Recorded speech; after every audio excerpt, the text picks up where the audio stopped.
Ferguson protests spread, closing the downtown connector in Atlanta tonight.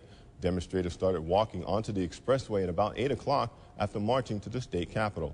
It brought the traffic to a standstill and prompted police to start arresting protesters. Now, this followed a peaceful demonstration near Morehouse College earlier today.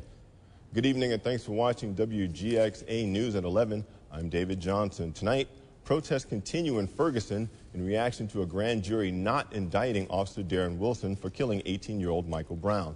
And we're taking a live look at the tension and massive cleanup efforts from last night's violence. ABC's Steve Osasami is in Ferguson as Michael Brown's family talks about the grand jury's decision. And now the man the nation is waiting to hear from, Darren Wilson, the officer accused of killing the 18-year-old teen. Tonight, he sat down with ABC's George Stephanopoulos, walking us through the 90 seconds that changed everything.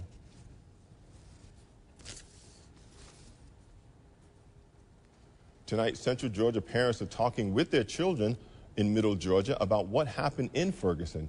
Tonight, WGXA's Malcolm Johnson shows you how one church in Warner Robins is helping members handle their emotions and interactions with law enforcement.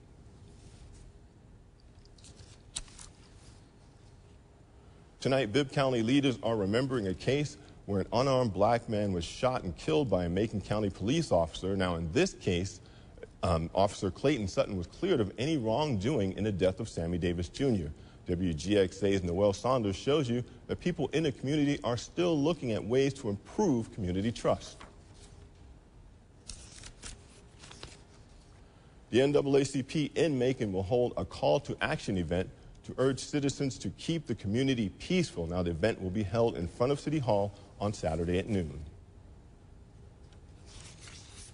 And now that brings us to tonight's web poll results. Earlier in our 7 o'clock newscast, we asked, do you think race relations are a problem in the U.S.? 86% of you said yes, while 14% of you said no.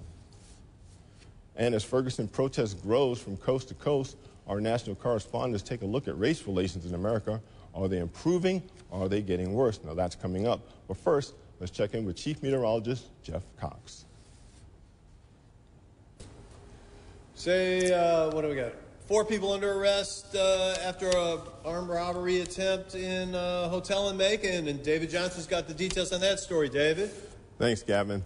I'm standing outside the America Inn Hotel where police have arrested 4 people for a personal armed robbery. Now, it happened about 11 o'clock this morning, and so far, this is what we know. The victim, 30-year-old Rashad Lamar of Malcolm, said that he was he was robbed by 2 black males. He said that one of them had a knife and the other one had a stick. Now, he went to open his door of his hotel room, and he thought it was a female hotel worker. When he opened the door, the 2 men forced their way into his room. Now, they stole cash, his cell phone, his ID, and some clothes before leaving. Now, the 4 suspects have been taken into custody. They are identified as Marcel Chance, the 28-year-old, 36-year-old John Clark, 22-year-old Kiara Williams, and 30-year-old Jamie Wright. They're all from Macon. Now, so far, no bond has been set. The investigation is ongoing. If you have any information, you're urged to contact the Macon County Sheriff's Department or the Macon Regional Crime Stoppers. Gavin?